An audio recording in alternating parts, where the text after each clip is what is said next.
afternoon. Welcome to our panel on one of the National Academy of Public Administration's grand challenges, connecting individuals to meaningful work.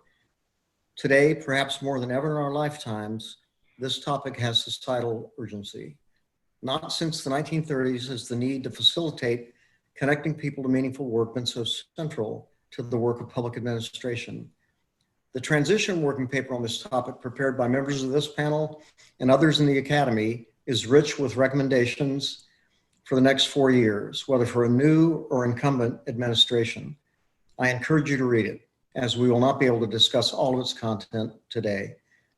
I want to thank our panelists, but before I introduce them, I want to thank Academy staff members Joe Mitchell and James Higgins, who under Terry Gerton's leadership did a great deal of the work preparing the transition paper.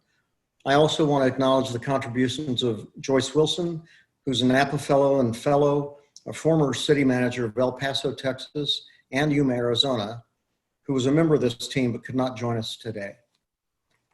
Now let me introduce our panel. All of the panelists are fellows in the National Academy. First, Terry Gerton. Terry is the President and Chief Executive Officer of the National Academy of Public Administration. Terry's held a number of significant leadership positions in the federal government and served as the Deputy Assistant Secretary for Veterans Employment and Training at the U.S. Department of Labor, as well as having served as an active duty officer in the United States Army. Terry is a graduate of the U.S. Military Academy at West Point.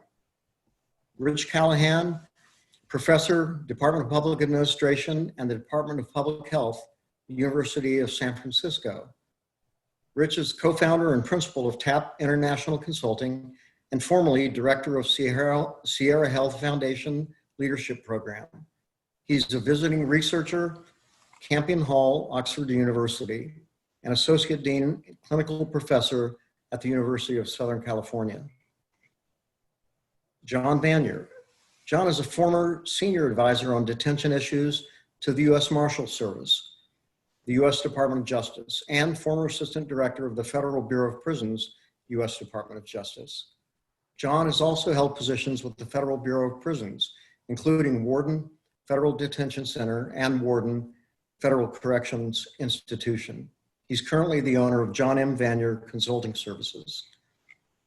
And Mark Pisano, currently Professor of Practice of Public Administration at the University of Southern California, Senior Fellow and Board President, Southwest Mega Region Alliance, former Executive Director, Southern California Association of Governments, Chief Executive Officer of the Southern California Hazardous Waste Management Authority and the Regional Institute of Southern California, Director of Water Quality Planning Division, U.S. Environmental Protection Agency, Vice President and General Manager of Frank Pisano and Associates. Welcome all panelists. And I would like to go directly into the questions then so that we can get on with our important topic. And Terry, I'd like to ask you the first question, if I may. Right now, the country is struggling with unemployment levels not seen since the Great Recession. And yet much of the damage is focused in specific sectors, while other sectors have remained unscathed or even prospered. How can we simultaneously think about the future of work and remote work forced on us by the pandemic, deal with the immediate needs of the unemployed, and develop a national strategy for workforce development that prepares workers of all ages and backgrounds for the employment opportunities likely to exist in a recovering economy? Well, David, thanks for that question. And I'm really excited to be part of this panel. You know, a lot of times people ask me which of the grand challenges is my favorite, or which one do I think is most important. And I have to say this one is the one that's closest to my heart, because I think meaningful work is such an important part of who we are as humans, right? And we as a country are failing, I think, in this really critical task. We were failing before the pandemic, and we're failing even worse now. The pandemic has forced such a rapid change in both remote work, but in reliable work. You know, we were sort of inching towards this, and now we're it's fully in our face, and we are not responding in an organized and strategic way. And so I think there's a real opportunity for this paper to have impact. I mean, the economic disruption that is following in the path of the pandemic is creating, is adding to the ranks of the long-term unemployed. And we know from all of our previous recessions, but the 2009 to 11 recession was critical in this space. The longer people are unemployed, the harder it is to get them back to work. And we saw this week another uptick in the unemployment claims. So this is a problem that is not just theoretical, it's really, really practical.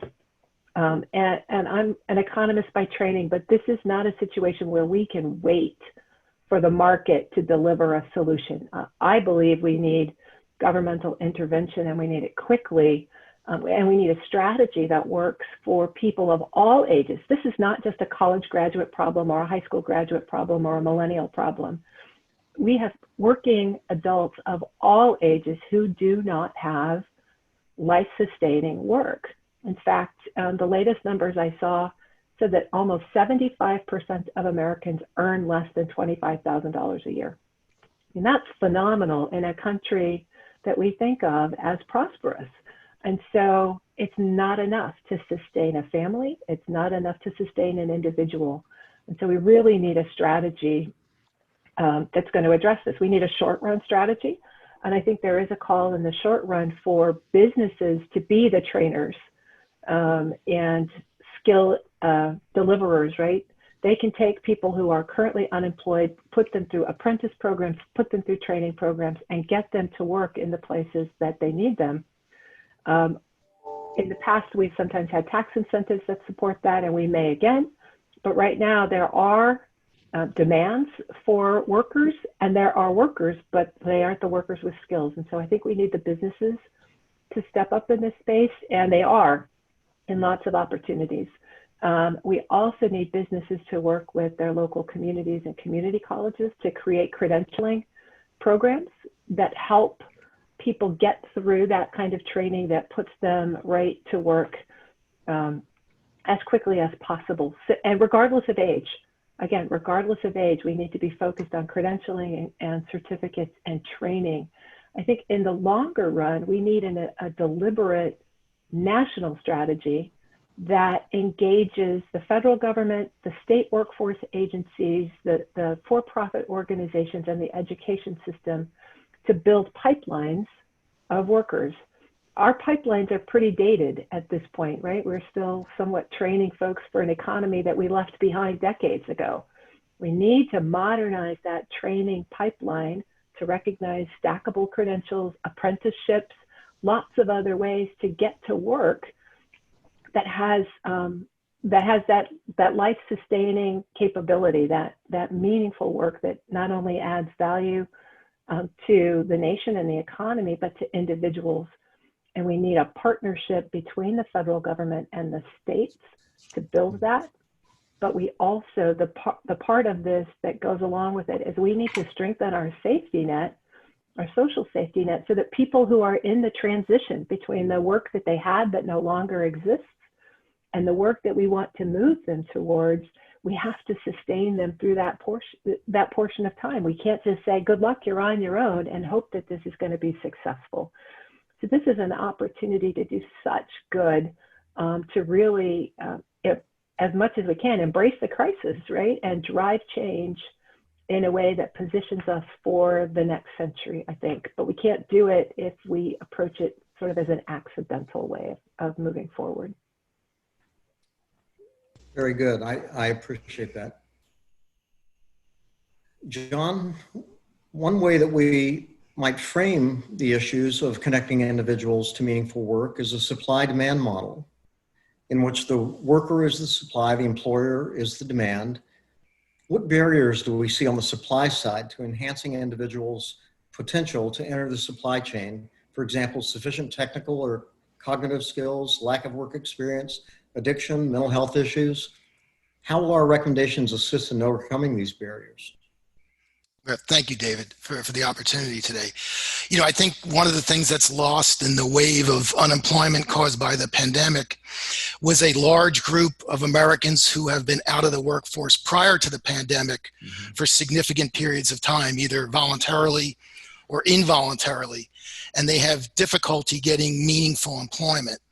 And these are groups such as previously incarcerated people who I've had to deal with on a personal basis, people on long-term TANF or other assistance programs, long-term homeless, at-risk youth, those with addiction, mental health, or physical disabilities. That is a large group of people that have had problems re-entering and re-engaging the workforce for many decades, but now exacerbated by the pandemic. For example, in 2018, the unemployment rate for the 5 million Americans who were previously incarcerated was 27%, 5 times the national average. And so it is important to look at both a supply side, how do we make workers more desirable to be employed, and a demand side to reduce the barriers to the employment of these individuals and incentivize employers to hire them. And I know Mark will talk a little more about the demand side. On the supply side, a couple things to think about. First, we need to ensure that these individuals have the sufficient technical and cognitive skills to enter the workforce. With those 1.7 million people who are incarcerated, we have the ability very quickly to get access to them and make the investments in the future on apprenticeship training, post-secondary education, and technical training. At the community level, there's a significant investment, particularly at the community college level, through federal grant mechanisms that we discuss multiple places in the paper. The key is that we don't just depend on legacy programs, sort of as Terry was hinting at, which we tend to do in corrections and some of our other programs. We have the same programs in place year after year. They're not dynamic and looking forward to what the needs of the future workforce are. The second piece of the supply side is creating opportunities for potential workers to demonstrate their employability to employers. And there are a number of panel recommendations related to this, such as the expansion of national service programs and apprenticeships. The goal is to create transitional jobs, short-term, subsidized jobs that create real work and skill development and allow the individual the opportunity to demonstrate to employers that they can successfully work. And the third piece of this that we also discuss is looking at broader social equity and support issues. We need to ensure that support services such as substance abuse treatment and mental health and medical care are in place to allow these workers to remain successfully in the workforce. And we need to look at logistical mechanisms and services such as childcare, banking, and transportation that facilitate the reintegration back into the workforce. And to me, those would be the key supply side parts of the equation, David. Thanks, John. Mark, what about the demand side, the employer side? What barriers do you see that exist to creating meaningful work that need to be identified, and how can they be mitigated? Well, first of all, David, let me thank you and the Academy for having this session on meaningful work. And before I respond to that question, I just want to give a little background on context that might help us get our hands around the issue. It's so daunting and so involving so many different parts of our whole society, not just the levels of government, but the sectors. And furthermore, it involves some very basic fundamental core values of this country. And I want to reinforce what Terry Gerton said. This may be, in fact, the most important of all the challenges that we're facing. And by way of leading up to this, several years ago at our fall meeting, we had a session, the Intergovernmental Systems Panel had a meeting or a session on how do we restore the middle class. And I have never seen a session with as much interest and energy as I did in that session. And the individuals who helped organize it, Barry Van Laer, Maria Aristigueta, Scott Fossler, Rich Callahan, and myself, took the learning lessons from that session. And the fundamental learning lesson was we're going to need to have work that provides adequate income for individuals to sustain themselves. And when we looked at the issue further, we found that not only to enable people to sustain and live, but through work and meaningful work, we develop our own sense of self-identity. And when that self-identity is broken down, as it is now for almost, I would say 50 to 60% of our population, the social dysfunction that arises overwhelms the system. And the inequities that we're now seeing in our society, the turning towards drugs and opiates and other issues, and the issue that John spoke of, so many of our population not able to work because they have, quote unquote, a criminal record. When you add them all up together, in 2020, we now have 100 million people of working age population not working. Now, I want to put that in context. We have 138 million who are working. A society doesn't function when that happens. And what we basically see, the social friction and the dynamics that we're seeing in the country probably can be predicated that we don't have meaningful work.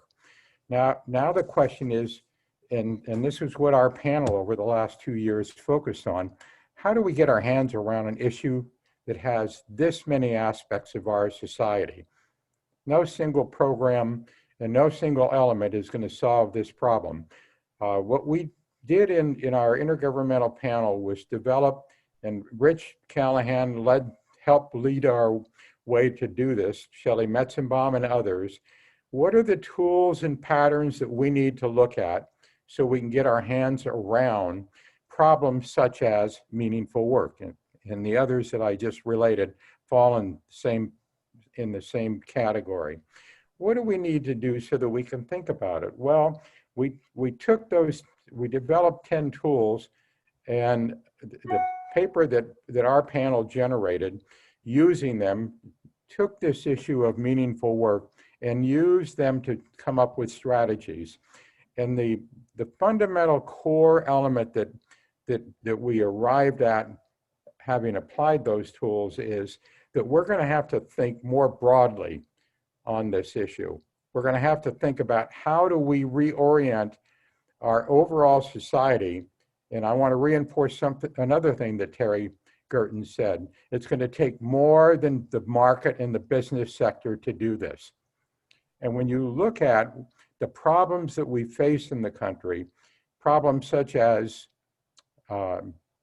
slow growth, problems such as not having enough housing and homeless rising, problems such as climate change and all the issues that it's raising, what you begin to see that the issues are public good issues that need public guidance and policy and direction. If we're going to put our hands on the question you asked me, David, how do we create the opportunities? And let me repeat, how do we create opportunities so that all of the population in our country has the means to develop meaningful work? And reinforcing another point that Terry made, all ages and all in all different walks of life. And the walk that I particularly would like to put on the table is we have no organized pipeline of developing human individuals who lower, once they, below, let me express it this way, at high school graduate or less. And 60% of the population of the United States doesn't go past high school. And we, for the most part, forget about them. We don't have an organized pipeline and set of an integrated strategy to develop the 60% that doesn't get past high school. And you wonder why the 75% number that Terry Gerton mentioned is real. It's primarily because we're not even developing a training pipeline, and secondly, we don't have opportunities for people who basically shower in the evening and not in the morning. And I use that as a figure of speech, which leads to the fundamental, I think the fundamental limitation is that 30 to 40 years ago, we spent twice the amount of money we do today in our society on infrastructure. We built twice the number of housing units. We have basically very low levels of expenditure in dealing with our built environment and the infrastructure and other amenities that we need. The basic strategy that we concluded in the paper that got fed into and is reflected in the Meaningful Work paper is that we need to alter our public policies associated with, let me just say in simple terms, the built environment. How do we double the amount of money, or triple the amount of money that we're spending on our environment so that we can deal with issues such as climate change and resilience? And when you look at the overall estimates, we could double and triple, and that probably still won't be sufficient. Secondly, how do we increase significantly the amount of housing that we build?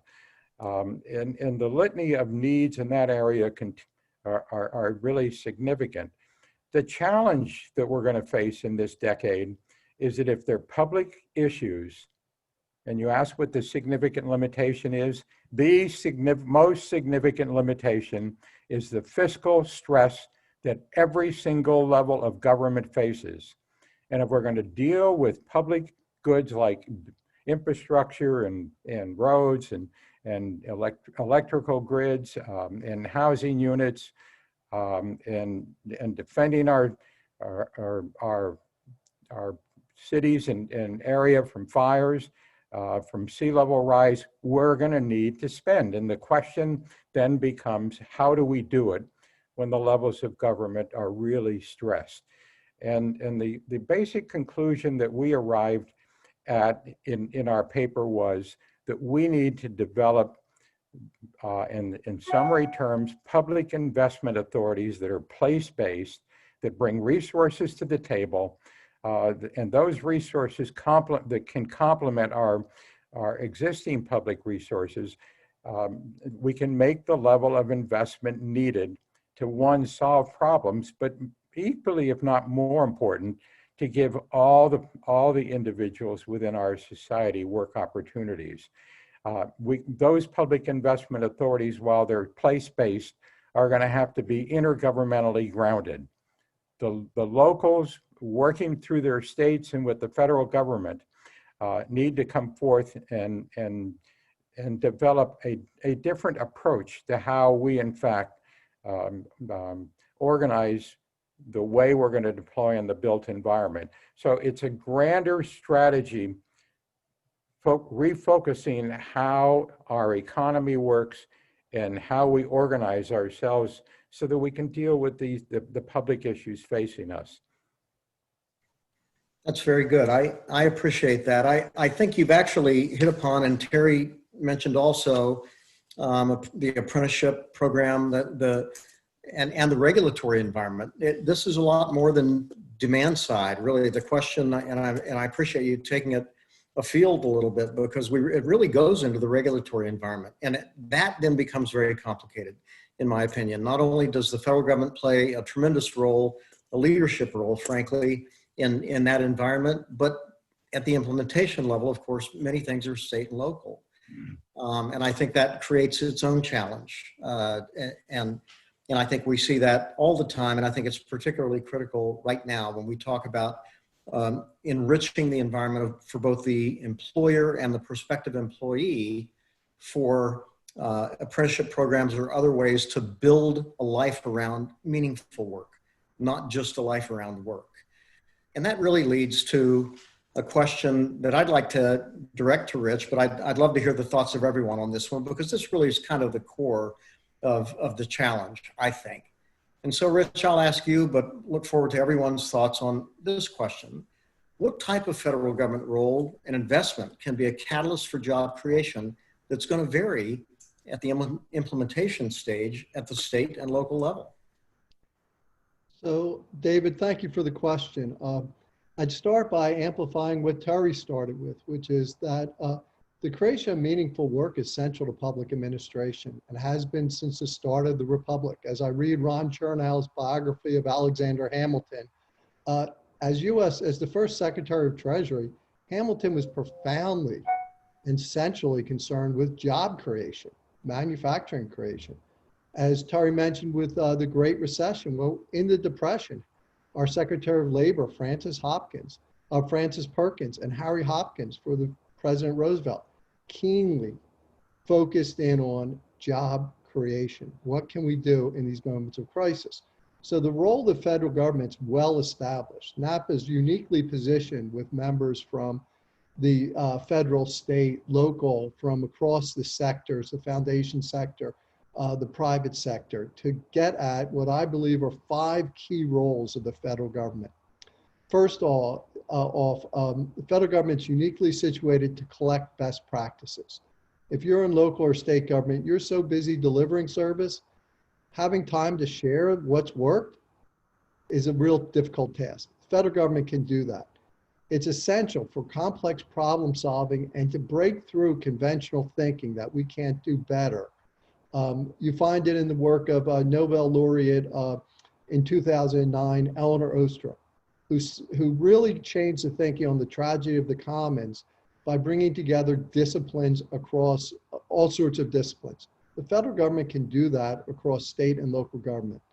Number 2, the federal government can leverage through its procurement powers. I think of the work that NAPA fellow Dr. Ken Kaiser did leading the Veterans Health Administration, where he was able to leverage the pharmaceutical purchasing nationwide of the VHA to help drive down the costs.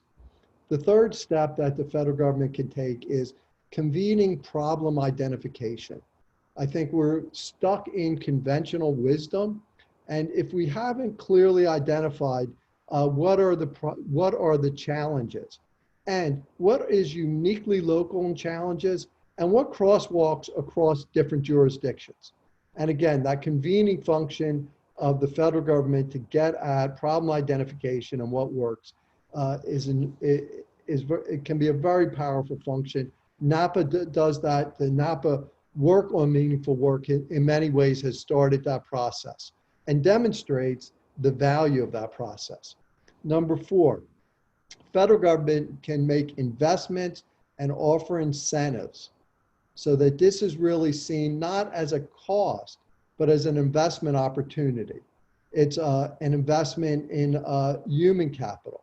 It's an investment in economic opportunity. It's an investment for business. The opposite of that is the opportunity costs that are lost. As Mark talked about, this is a chance to invest in the future, not just in individuals. And as the United States military says, as President Bush used to say about children, leave no one behind.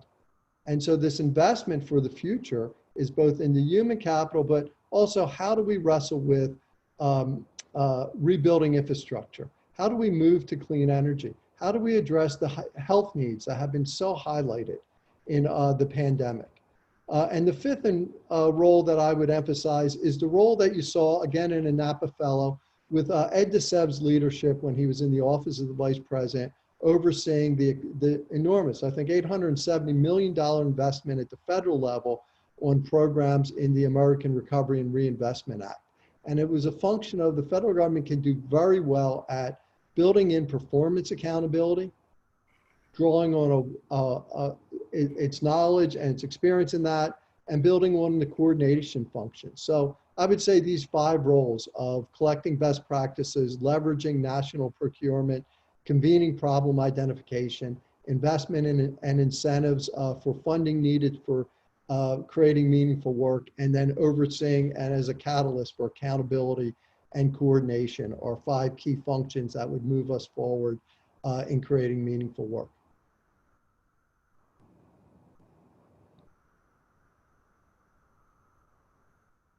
That can be played at the federal level. All of those are, of course, excellent, and they're all about leadership.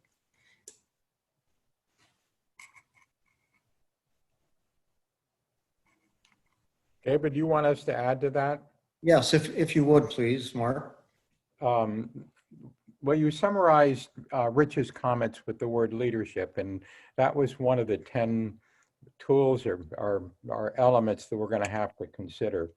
And let me add to what NAPA can do to assist the federal government and the other levels of government to come to the table, because I think it's going to take all of the levels of government playing a new and a partnership role. And let me start with the past, and I think we need to look to the future, not to the past. The intergovernmental structure that we've had in the past 50 to 60 years has been a hierarchy, layer cake, and the hierarchy has been vertical down to the lower. And we're going to have to change that partnership to a more of a horizontal partnership, where the tools that Rich spoke about get used, but get used in a partnership format. And let me just come back to the notion of investment. The key and critical activity that our society has to re-engage in is investment, so that we in fact can deal with the problems that we're confronting. And that means our investment basically in this country is place-based, and it starts at a local level. It starts at a community, a city, a county, an economic region, and that's where economic activity begins. And the question that we need to put on the table, at least we concluded in our intergovernmental panel, is how do we in fact make that place-based orientation work in a partnership format? And the essential element that we put in and described at length, well, not at length, at a framework context in the paper that our intergovernmental panel wrote, was how do we take these public investment activities that are local, and how do we create a partnership with states, and equally as important with the federal government, and how do we make that partnership work? Rich also mentioned the work of Ed DeSev and his Agile Government Center. That center picked up the notion of meaningful work and the public investment authority concept that we were describing, and it added the lessons that Ed DeSev picked up working through the administration of the ARPA program. And essentially what Ed and the Agile Center put on the table is, how does the federal government become an active investment partner, which they did in the ARPA program. And Ed said the way it worked was the federal government acted in partnership using many of the tools that Rich talked about. How did it develop a new partnership with locals, where there was communication from the vice president and the president's office all the way down to local cities and mayors and the allocation of those resources? How can we replicate that situation going forward? And he came forth with the notion of, we need to develop a intergovernmental federal investment board at the federal level. We need a new form of an intergovernmental partnership that acts in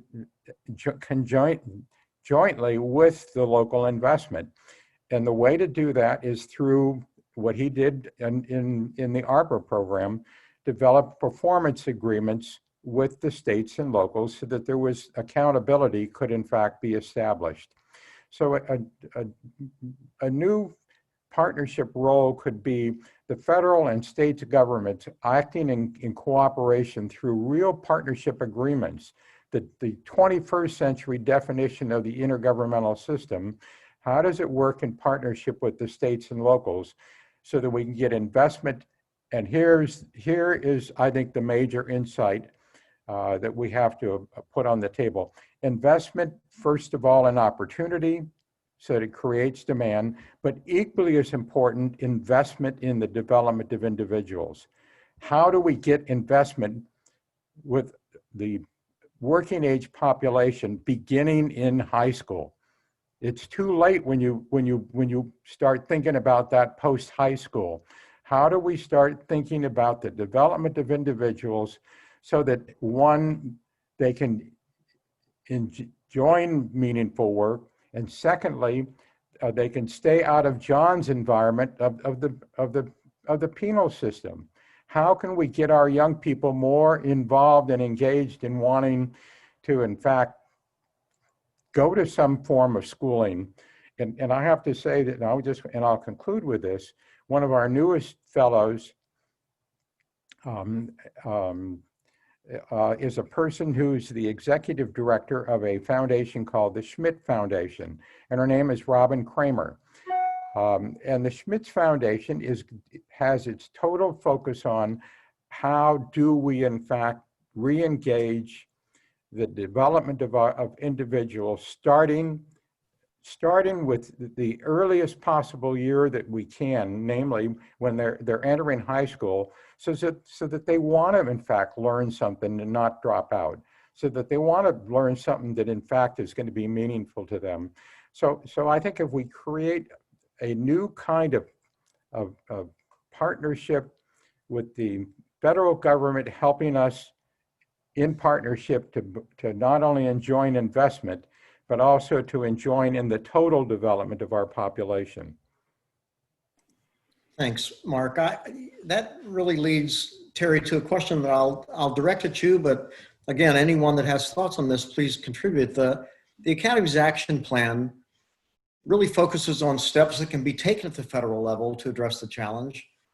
But how should federal leaders think about engaging with state and local government? Exactly what Rich and Mark have both just talked about, and as well as corporations, and maybe most importantly, or certainly significantly, the nonprofit sector, to build a nationwide coalition to really drive the nation forward, not to move us on the typical pace, but really to drive the nation forward. Never has it been more important. How, for example, would a national service program help connect individuals to meaningful work?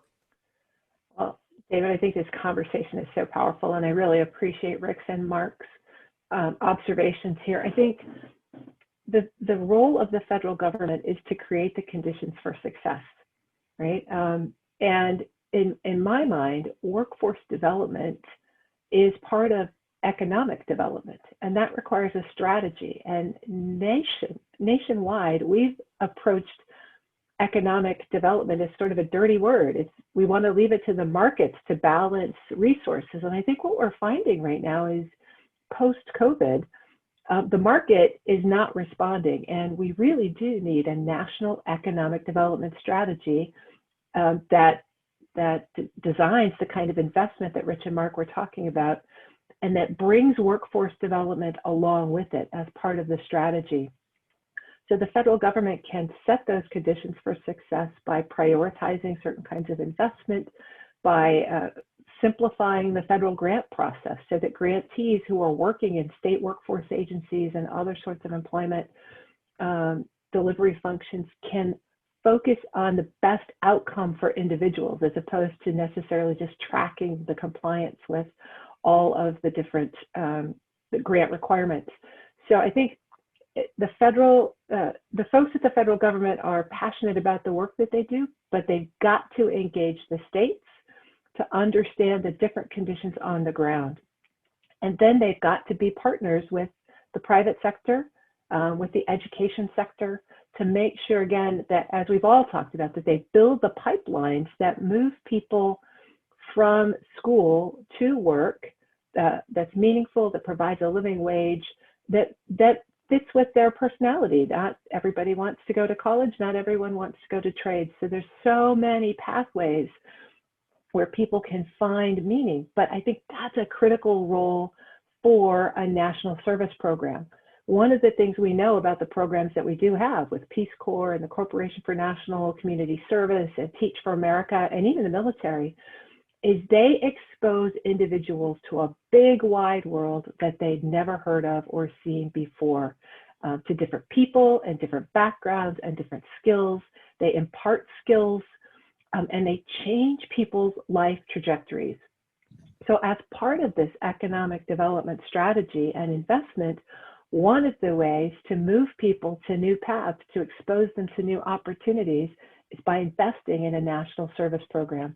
I think when you say national service, a lot of people default to the military, but that's not the only solution. There are so many ways to get people involved in their communities, to connect them to new networks, to bring new kinds of skills, and to really change their lives. So I'm a huge fan of it. I think it's got to be a part of how we open the doors to people to work that they never even thought of before. Thank you. Terry touched upon the education institutions, that the higher education sector and the primary education sector, and I think those are critically important.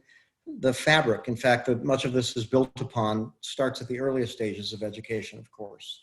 John, how would you suggest that we work, or the federal government work, with educational institutions to reshape training and credentialing to meet the needs of large groups of permanently unemployed persons who might otherwise not be able to qualify for government programs or for meaningful work? A lot of the things we talked about really come together at the education point. We know that education is at a local level, particularly the high school and most post-secondary education. So when we talk about federal investment, it really is sort of an investment at the federal level, but driving it down into the local level. We talked in the report a little bit about some of the legislation that's out there and expanding it.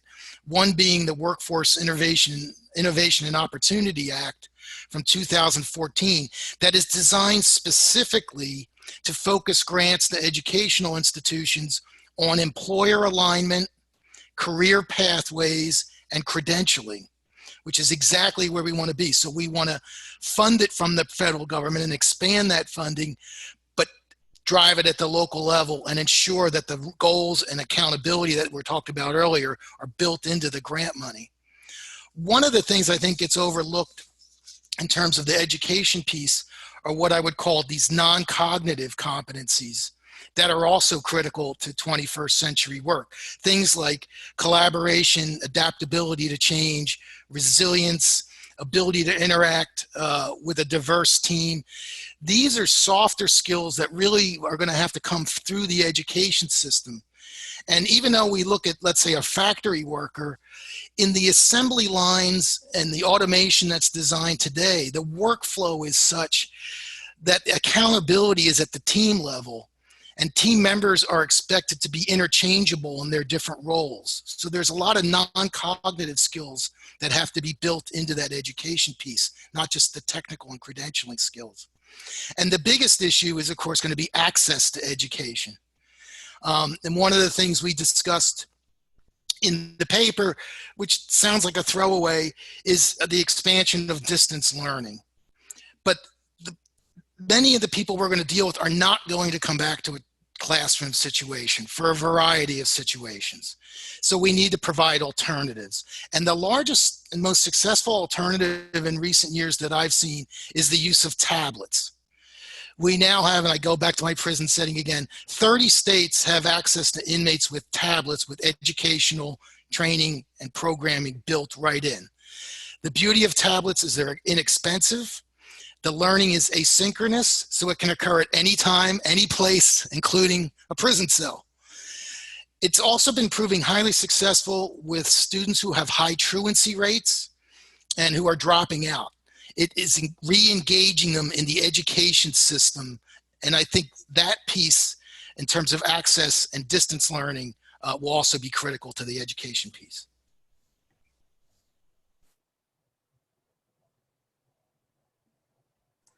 Thank you, John. I appreciate that. Rich, what other models of successful programs have you seen for creating meaningful work and extending the economic opportunities that we seek? I'm going to talk about a specific one in East Los Angeles, Father Greg Boyle's Homeboy and Homegirl Industries. I think there's a number of lessons to draw from there. Father Boyle has been a Jesuit there for 30 years or longer, actually dating back to the mid-'80s. And he has a very powerful TED Talk. It is about job creation, but it's also about core values, which you've heard us talk about today, and which Terry talked about to start off our conversation, which is that job creation and meaningful work is about recognizing the human dignity of any one person and the value of meaningful work. And so what Father Boyle has done down there is create meaningful jobs in the bakery industry and in other types of work that really promote the value of community and kinship. The other piece that I think there's two other great lessons there. The second great lesson is this is a long-term commitment. This isn't a one and done, we'll do it this year. He's been there for several decades, and the programs get stronger and stronger as time goes on, and has a, in the terms of leadership, has a transformational difference. It's not a transactional engagement, it's a transformational engagement. And the third piece to really think about in terms of, in addition to the connection of values and that it's for long-term, is it works. I think in this day and age, we're challenged by questions of what really works. Mm-hmm. Let's look at the evidence. Let's look at the jobs that are created, the lives are transformed, and in his work, the lives that are saved, because he's working with people who have been members of gangs, who have affiliations or experience. So this isn't a casual undertaking, this is a transformational undertaking. And so those models, such as Father Boyle's in East Los Angeles, and where those models exist through the country, it's one of the very first steps I said the federal government has a role to do, is convene those. What works, what can we take from to other jurisdictions, what's unique there, and really work on that. So the ideas of connecting values to meaningful work, of being committed for the long term, and finding demonstrated projects and examples that work, that we share, so that the evidence is there and people can say, this is a difference the federal government can make in partnership with local government, in partnerships with foundations, in partnership with the private sector. I appreciate that. You've reminded me, Rich, when you discussed that, some of these successful programs. I had the privilege a few years ago of working with two other NAPA fellows, Steve Goldsmith and Dr. Steve Kelman at Harvard. The result of this 3-year study that we worked on was a book. I think Steve Goldsmith was the author of the book, but largely put together by a working group that worked together for 3 years. The title of that book was The Power of Social Innovation, and it was largely about how do you take these brilliant ideas that are successful at a micro level, for example, one public education facility or one correctional facility or one bakery or one nonprofit. How do you take these proven concepts and drive them from that micro level to statewide or national programs? That alone is a huge challenge. It's a big challenge. But I think that one of the starts in doing that is to find these successful programs like the ones that Rich just mentioned, and I think many others that we're aware of. And I think that ultimately that may be one of the greatest challenges that underpins not just the connecting people to meaningful work, but many of the challenges that we see in the National Academy and in the profession of public administration. I believe we are very close to the time that we wanted to spend together today. I want to thank our panelists. Number one, each of you has contributed greatly to not only the paper, and once again, I encourage anyone listening here today to please read that paper. There's much, much more content in there. Not only that, contribute to that paper. Not any one of these papers is a static document. They are living documents. They are all about getting thought leaders to put their ideas down so that we can continue this very meaningful and important discussion. So with that, I want to thank everyone listening. I want to thank the staff, of course, at NAPA, and particularly my panelists today on the grand challenge of connecting individuals to meaningful work. Thank you all very much.